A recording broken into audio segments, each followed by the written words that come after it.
Olá, pessoal. Eu sou a professora Natália Guimarães, de Português e Redação.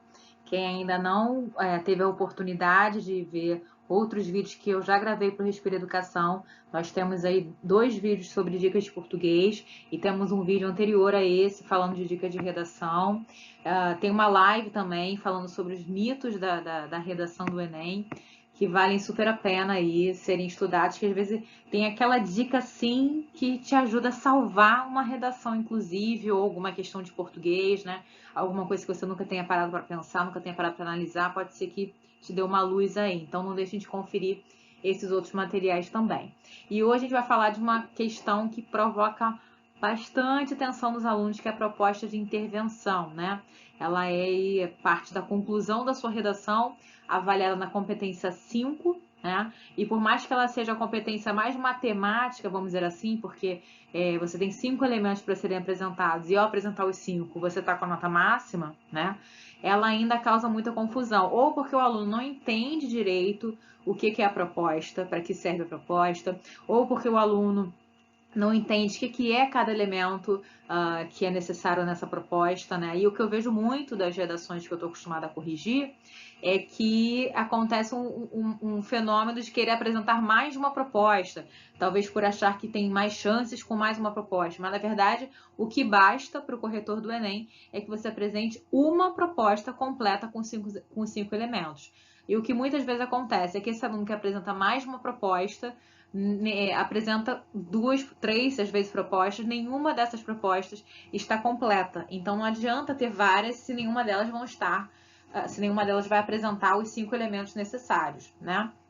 Então vamos entender um pouquinho o que é essa proposta de intervenção, né? Ela tem que ser uma possível solução para o problema que está sendo apresentado na sua redação, né? Obviamente que ninguém quer que você faça soluções mirabolantes que o governo deveria se encarregar de fazer, mas é pensar de forma articulada, né? De uma forma coerente, de uma forma realista também. Você não pode apresentar uma proposta de intervenção que esteja completamente fora da realidade e que não seja coerente com o contexto que está sendo apresentado de situação ali na sua redação, né? É super importante também que ela converse diretamente com a tese. Então, lá na sua introdução, você apresentou uma tese, né? Falando aí sobre o tema da sua redação, os argumentos a serem desenvolvidos e tudo mais. E você tem que apresentar uma solução que converse com essa tese, porque senão você corre o risco de fazer uma proposta que seja tangente ao tema, e aí você vai ganhar 40 pontos somente, não importa se ela esteja completa. Se ela for tangente, ela vai ser classificada, né, com 40 pontos somente. E é também uma oportunidade de mostrar a articulação de ideias, porque você, nessa questão de você estar fazendo uma conversa entre a proposta e o tema, né, colocando algo que seja plausível, coerente, realista, você mostra como você consegue articular ideias e como consegue, inclusive, articular o que você está apresentando com o seu conhecimento de mundo, né? Porque você não pode, por exemplo, apresentar a escola como um agente que poderia fazer uma ação de criar uma lei. Você tem que ter, com seu conhecimento de mundo, você já tem que ter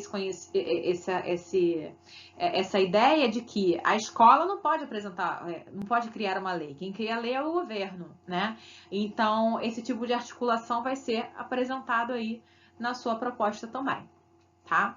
Agora, vamos entender um pouquinho quais são esses elementos, né? Quem não tá com o caderno ainda na mão, aproveita para pegar, para anotar, não só quais são os elementos, mas como eles funcionam, porque muitas vezes ele não sabe, eu tenho que ter esses 5 elementos aqui, mas ele não entende direito o que são esses elementos, qual é a função desses elementos na proposta. Então, aproveita para anotar aí essas dicas, tá?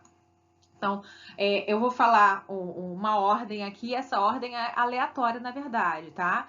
Não há nenhuma necessidade de você seguir essa ordem para a proposta ser considerada como completa. Você tem os 5 elementos, não importando a ordem que eles apareçam, você vai levar a nota máxima nessa competência 5, tá? Só que eu tô colocando uma ordem que seria uma das lógicas possíveis de apresentar uma proposta, tá? Então, a gente tem o agente, que é quem vai fazer essa ação que você está propondo, né? E aí, como eu falei antes, é bom pensar se a ação que você vai propor, ela poderia ser feita por esse agente. Senão, por mais que você apresente um agente, ele pode ser considerado nulo, né? Ou porque também você não deixou claro que agente é esse, né? Ou porque não teria como esse agente fazer o que você está falando, né? A gente tem a ação, que é o que, então você já tem o agente, mas o que esse agente vai fazer especificamente, né? Então seria esse o que. Tem o modo e o meio, que é o como, né? Por intermédio de quê? Como é que vai funcionar? E aí também cabe pensar bem em como essas ideias todas estão articuladas, elas têm que conversar, não são coisas distantes, né? Então você não pode falar, por exemplo, que o governo federal tem que criar leis para acabar com os maltratos, maus tratos aos animais por meio de palestras. Você não cria lei por meio de palestras. Você pode se conscientizar por meio de palestras, você pode educar por meio de palestras, mas criar leis não se cria através de palestras, né? Então, tudo isso tem que estar, de alguma forma, concatenado para garantir essa coerência na sua proposta de intervenção, tá? O efeito é o para quê, né? Qual é o objetivo dessa proposta? O que essa proposta vai trazer aí de benefício para a população ou para alguma área específica aí que você está tratando na sua proposta de intervenção. E tem o detalhamento. O detalhamento, hoje em dia, antigamente não era assim, você tinha que detalhar elementos específicos da proposta de intervenção, mas hoje em dia o detalhamento pode ser sobre qualquer um desses. Então, por exemplo, você pode apresentar um agente e aí dizer o que é esse agente, explicar o que é esse agente através de um aposto, por exemplo, ou dizer a função desse agente. Em relação à ação, você pode dar uma explicação extra sobre essa forma dessa ação acontecer. O modo e o meio, você também pode explicar o porquê de você estar escolhendo esse modo e meio, por exemplo, por meio da rede social, porque a rede social tem um grande alcance.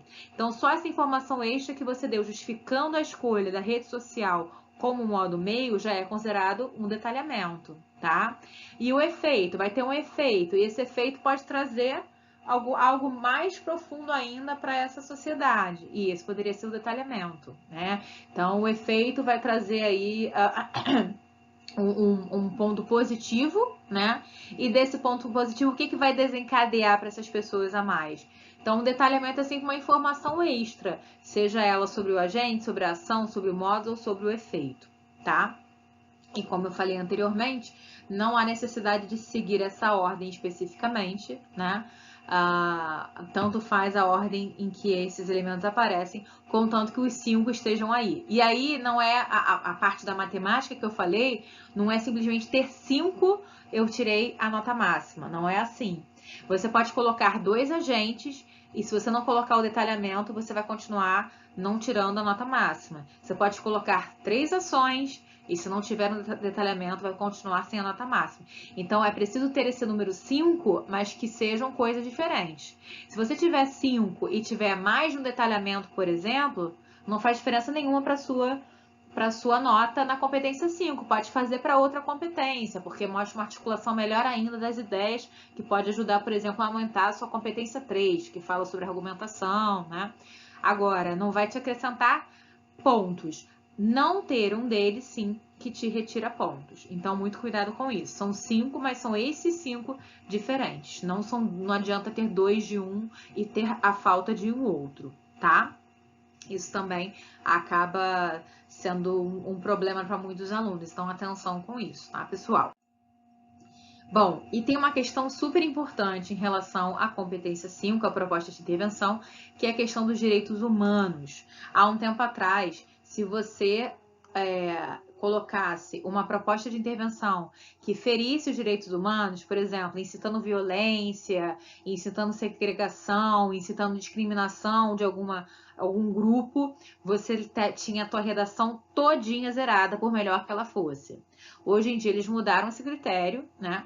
E você tem a competência 5 zerada se a sua proposta viola os direitos humanos. Então tomem cuidado, que pode ser a proposta mais completa do mundo, se ela ferir os direitos humanos, você continua levando 0 na sua competência 5, tá?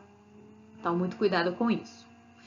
Bom, e agora vamos ver alguns exemplos de redações de 2018 que eu encontrei no próprio site do MEC, que apresentam aí propostas de intervenções completas. Eu fiz marcações aí com cores para a gente ver como é que esses diferentes elementos sobre os quais a gente está conversando aparecem na escrita, né?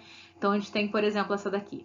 Portanto, são necessárias medidas capazes de mitigar essa problemática. Para tantas instituições escolares são responsáveis pela educação digital e emancipação de seus alunos, com o intuito de deixá-los cientes dos mecanismos utilizados pelas novas tecnologias de comunicação e informação e torná-los mais críticos. Isso pode ser feito pela abordagem da temática desde o ensino fundamental, uma vez que as gerações estão cada vez mais cedo imersas na realidade de novas tecnologias, de maneira lúdica e adaptada à faixa etária, contando com a capacitação prévia dos professores acerca dos novos meios comunicativos, né? A redação de 2018, para quem não se lembra, era aquela redação que foi até um tema que foi complicado para muitos alunos, que falava da questão do algoritmo, né? E como a gente acaba, esses algoritmos são utilizados aí muitas vezes contra nós, né? Naquela questão de sugerir uma música no Spotify baseado no que você já ouviu, ou querer sugerir propagandas nas redes sociais baseado nas suas buscas, né? A gente fica um pouco refém aí dessas redes, né? Enfim, mas vamos falar sobre os elementos que aqui aparecem. A gente tem de amarelo o agente, que são as instituições escolares, né? De verde, a ação, ser responsável pela educação digital e emancipação dos seus alunos. O roxo é o efeito, então o que vai causar aí nesses alunos, né? Vai deixá-los cientes dos mecanismos utilizados pelas novas tecnologias e torná-los mais críticos. Esse é o efeito que vai se conseguir, né? O azul é a maneira, o modo ou o meio como vai acontecer isso, e vai ser pela abordagem da temática. E o cinza é o detalhamento, são informações extras. Percebam que essa pessoa, inclusive, botou bastante detalhamento. Ela colocou detalhamento em relação à faixa etária, e além desse detalhamento em relação à faixa etária, ela explica o porquê de ser justamente nessa faixa etária. Ela fala sobre adaptação à faixa etária. Então, são várias informações de detalhamento, na verdade, que colaboram para o pensamento crítico da pessoa, mas bastava ela colocar que isso ia acontecer desde o ensino fundamental, que já era um tipo de detalhamento, está dizendo especificamente em que faixa etária que vai acontecer. E ela ainda acrescenta depois mais detalhamentos, mas o que importa é já ter um.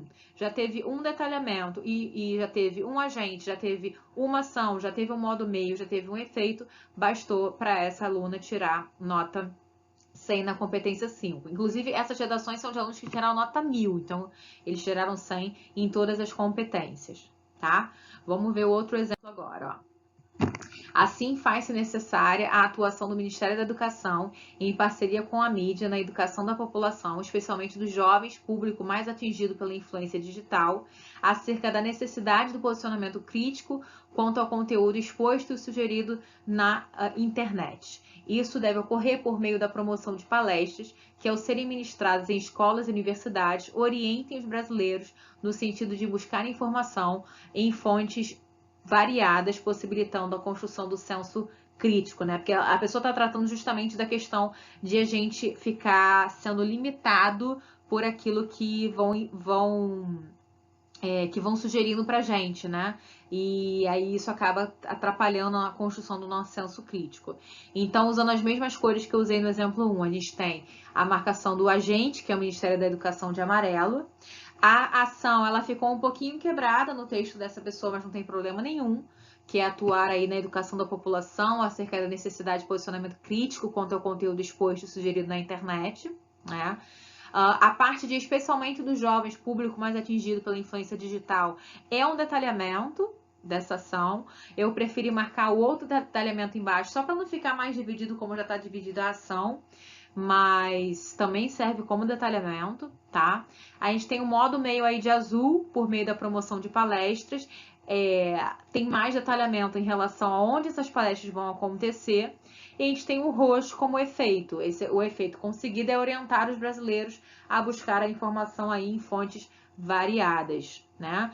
Além disso, ela ainda acrescentou mais uma proposta de intervenção depois. Cabe às entidades a elaboração de medidas que minimizem e tal. Só que essa a gente nem considera, porque na verdade essa não está completa. E quando o corretor vai analisar, se tem mais de uma proposta, ele vai considerar a proposta que está mais completa. Então, se tem uma proposta com 3 elementos e outra com 4, a de 4 elementos vai valer. Se tem uma de 3 e uma de 5, é a de 5 que vai valer. Então, nesse caso, eu nem coloquei as marcações na segunda proposta, porque ela não está completa e o corretor levaria em conta essa de cima que está completa. Então, percebam como esses elementos, esses 5 elementos necessários para a proposta de intervenção, vão conversar aí nessa conclusão, né? Eles estão alinhados um com o outro, não são coisas estanques, são coisas possíveis, são coisas realistas, são coisas coerentes, e eles conversam com o tema da redação. E é por isso que ambas levaram nota máxima na competência 5. Então, percebam que são pequenos detalhezinhos, às vezes, que podem passar aí despercebidos pela gente, que vão fazer toda a diferença para a gente conseguir essa nota máxima na competência 5, né? Então, acabou a redação, faz esse confere, faz faz algum tipo de marcaçãozinha de leve, só para ter certeza, um asterisco, um xizinho para marcar. E aqui, ó, ação ok, ou então marca de Azinho, ação, AG, agente, e daqui faz um checklist mesmo no final da sua redação. Eu coloquei os 5 elementos? Coloquei, perfeito. Redação completa. Não coloquei, o que ficou faltando? Aproveita para encaixar, para ter a garantia, então, de que vocês vão ter a nota máxima aí nessa competência, que ainda causa muito reboliço aí entre os alunos. Tá bom, meus amores? Então, é isso. Obrigada, espero que eu tenha conseguido aí ajudá-los com algumas dicas sobre a redação, para cada vez tornar essa nota 1000 mais pertinho aí de vocês, mais possível de acontecer essa tão sonhada nota 1000, tá bom? Até o próximo vídeo, pessoal. Beijo grande.